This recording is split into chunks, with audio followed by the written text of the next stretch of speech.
Now, my question is very simple, and I'm thinking about this for a long time. Honorable Shawn, you're the leader of the PAM party. I would like to know, and I'm sure everybody will like to know, when you all win, is you all going to jail Douglas? That is my question.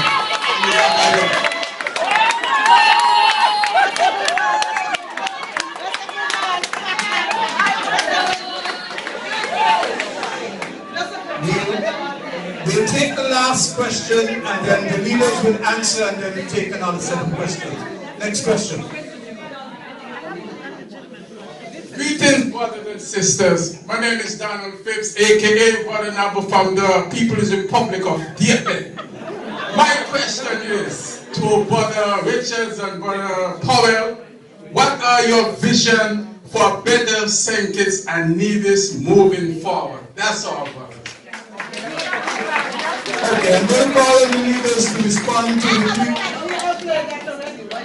Just a second. We're going to allow the leaders to respond to those questions and then we take the next batch of questions. Honorable.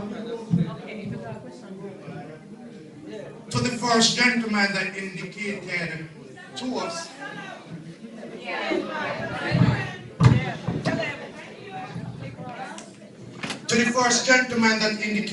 us that he doesn't think the unity concept has come out of the need for such, but out of circumstances. I say to you that many things are born out of circumstances.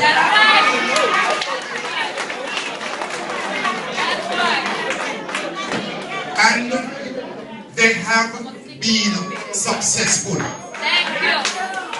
There are many persons right now who owns a business, and it was because perhaps they were unemployed why they were forced to go into that particular direction. Circumstances forced them to do it, but at the end of the day, it is the fact that they were committed to it and to ensuring that it works.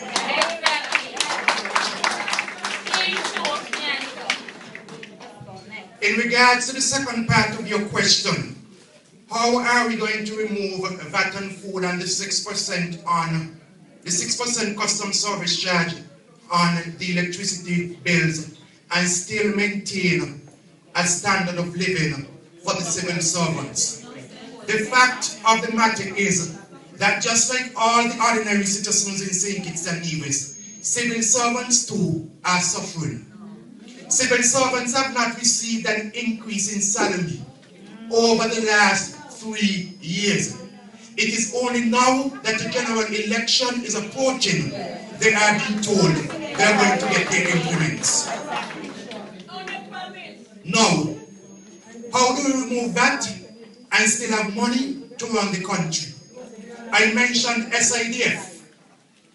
Our passports are being sold and placed in a private fund. That money does not go into the consolidated fund. Imagine at a time when you're saying to persons who would have invested in bonds that you have to give them a 50% haircut. You can find $100 million to place in Kittition Hills, which is supposed to be a private foreign direct investment project. $46 million recently to Crystal Harbor, a project that we were told had all the necessary financing available to them. The cost of a monthly salary to the government for civil servants is approximately $15 million per month. It means that $150 which have been invested in those two projects could have been used over and over again to give civil servants, whether it is a double salary or an increase in salary. We have spoken about corruption. There is a fact that corruption is rampant in government.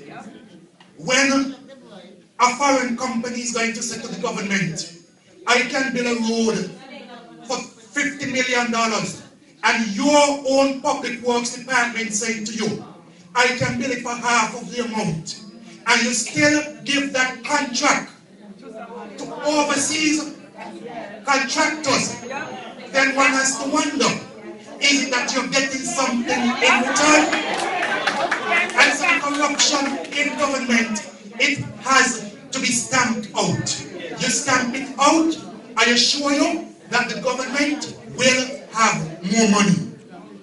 Let us also look at the economic effect, because I'm certain that the number of persons would have said back in 1980 that if the government removes personal income tax, how is the government going to survive? Not only did the government survive, but St. Kitts-Nevis was ranked as first in economic development in Latin America and the Caribbean. You give persons more money to spend, persons will spend more money. Businesses will invest more. When businesses invest, they pay social security, they pay for electricity, they pay taxes. And so you can see the economic effect of giving persons more money to spend.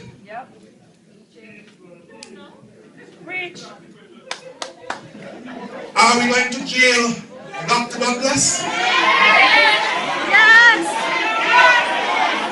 Jail him! Let me say Lock him up and sell the key. we have absolutely no intention of having a commission of inquiry. What we intend to do is to have the necessary forensic experts do their investigation, and at the end of the day, the court will determine the outcome, if there is anything to take the court courts.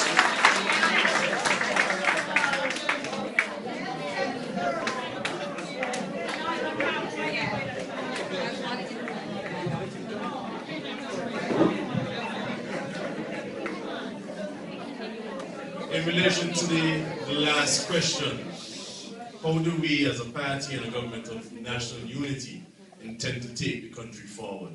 I think Mr. Richards outlined a number of initiatives in which we have put forward and which we intend to do immediately in a government of national unity. I don't think this is a forum in which we can go into specific details, but I do remind you of not just the brief synopsis of an economic plan that Mr. Richards just outlined, but things in terms of building the private sector, which creates employment and opportunities for persons, as opposed to having the civil service consume everybody, as has happened under the Labour administration. Create opportunities for people, teach them how to fish. Things like removal of and reduction of the VAT and electricity in the various sectors allows for more fiscal manipulation and movement for persons to do what they have to do. You have more money in your pocket, you spend more. In order for you to have a better cost of living, a better standard of living, your cost of living must be reduced. So when we talk about reducing your electricity rates, we talk about removing VAT from essential foodstuff, from medication. It lowers your cost of living and raises your standard of living. We talk about the introduction of integrity in public life legislation and freedom of information legislation. This creates a crystal clear government, a government under the sunshine, where you can see exactly where your monies are going and what they're being used for, so that there's absolutely no question as to who is taking what under the table as is happening now. You will know exactly what is happening. And with that clear conscience, you can see and feel better on the government of national unity. Let me also go on to say that even in terms of sporting facilities, for example, all of a sudden the government is finding it necessary to fix lights that had been down for years, to build courts, and to, I'm particularly ashamed of the Minister of Sports, who is what he is today as a result of basketball, and yet we can't have a proper basketball facility in St.Kitts-Nevis. And I say that because so many of our young people are getting opportunities, educational and otherwise, via sports. We have more and more young people being able to go in on sporting scholarships and getting degrees and coming back and being able to contribute. And we want to develop that. And lastly, let me just touch on something that the Honorable Eugene Hamilton has been championing for some years now, which is the venture capital program, whereby funds will be made available for persons who can't necessarily or don't necessarily qualify for loans from the commercial banks, but you'll be given the opportunity to get a grant of funds to start a business, to do your own thing as opposed to have to depend on people. And these are just some of the ways in which we want to empower our people to drive the economy going forward.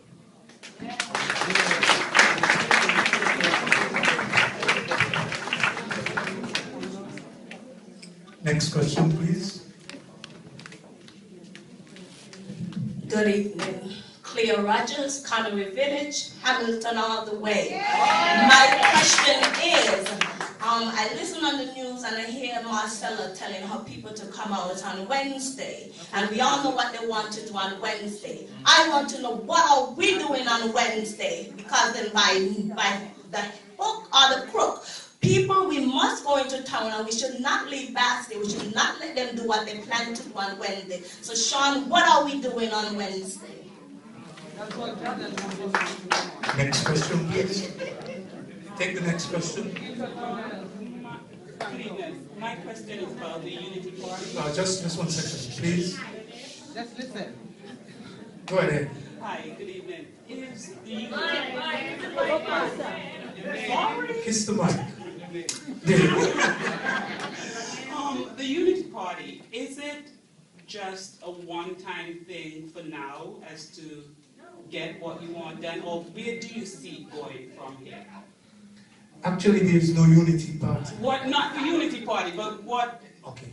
you know what I'm saying. Okay. Where do you see it going from here? They will address it in a couple of minutes. Let me take one more question. Next person waiting to ask a question. This is your opportunity. Please. Okay, in the meantime, while the next person comes to the microphone, any one of the good gentlemen? What are we doing on Wednesday? And Unity government. In regards to this coming Wednesday when Parliament meets, we do plan to stage demonstrations, to stage protests as usual. Just as they would have encouraged their supporters to come to Basque, we will also be doing the very same thing. I do know that on Tuesday afternoon at 4:30, the NGOs, they have come together to organize a prayer vigil at, I think it's the Anglican Church in Bastille. Monday afternoon at the Anglican Church in Bastille. Of course, if there's any attempt to change the boundaries, we will take the matter before the court. Where does the unity concept go from here? First of all, let me say that the concept of a government of national unity has not been driven by the politicians. Poll after poll said to us that this is the preference of the people.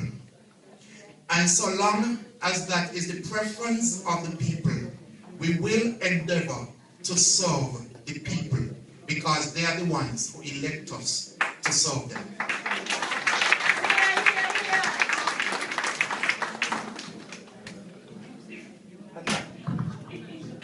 Please don't forget, from 1980 up to 1995, there was a government of the People's Action Movement and the NRP. As we stand here today, there's a government of the Douglas Labour Party and the NRP. It's not new. What might be new would be having men of integrity looking for the betterment of the country. Do we have anyone else wishing to ask a question? Please do so. Good evening. My name is Phipps.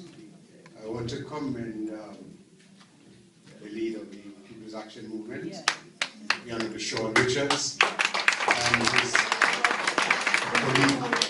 Let me start by just making a brief statement. Basically, those who are afraid of the future will be consumed by the past. I see the concept of unity as a further advancement of even what we call a coalition government. Because for the first time we have leaders who are willing to come first, not after elections, and indicate where they want to go. And it takes brave men of integrity to do that. It is not a party. We don't know where it's going. We never dreamed our country would be where it is today. And so I want to commend the forthrightness of these young men to be willing to move on to another level. In fact, it is a shame that St. Kitts, being the first colony that was colonized by the British, was almost the last to be independent. And now we are ready to move the Caribbean to another level. Some of our people are not quite ready. There's a book which headlines and says, if you do not step out of the boat, you will never walk on water. My question, the SIDF funds, that is a sore point, especially with respect to where our country is. What is the specific state of affairs with respect to that? And how can we utilize that in terms of moving us forward? Thank you very much. Any other pending questions? Okay, Mr. Leader, Mr. Jonel, all yours.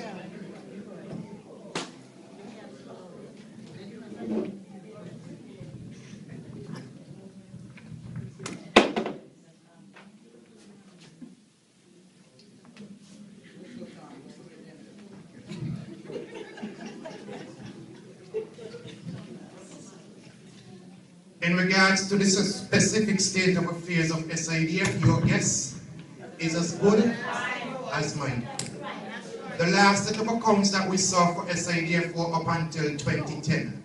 We haven't seen any accounts since then for SIDF.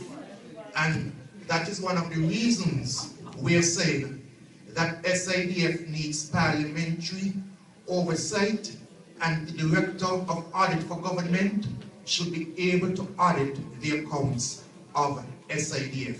It is our passport's money.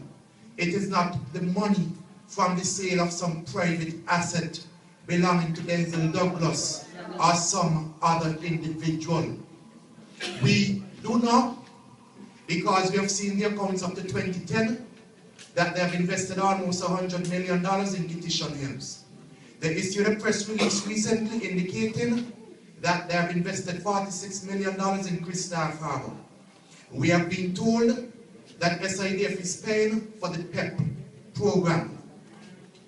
We have been told that they're doing a number of other things. For example, I heard just before he left that it seems as though the government now wants to buy out the major shareholder for the cable company, Mr. Ewan, and apparently they're looking at SIDF funds in order to do so. The electricity should have been increased again in January of this year. There had been an announcement that an additional 6% surcharge would be added to the bills.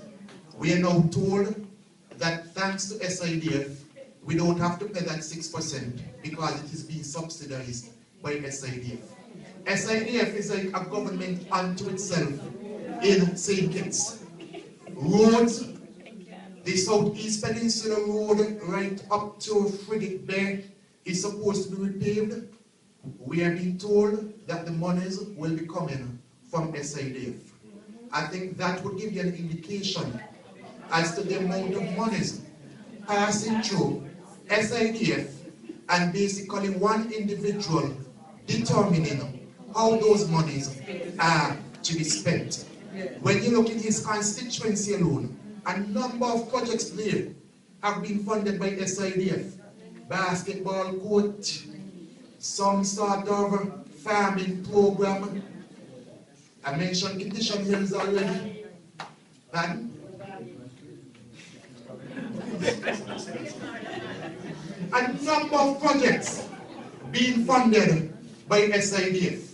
And we only get the information as we go along. The Honorable Eugene Hamilton had raised a question in Parliament at one point in time asking how many passports have been sold and how much money is in the fund. The Prime Minister said that in his capacity as Prime Minister, he doesn't have access to the information.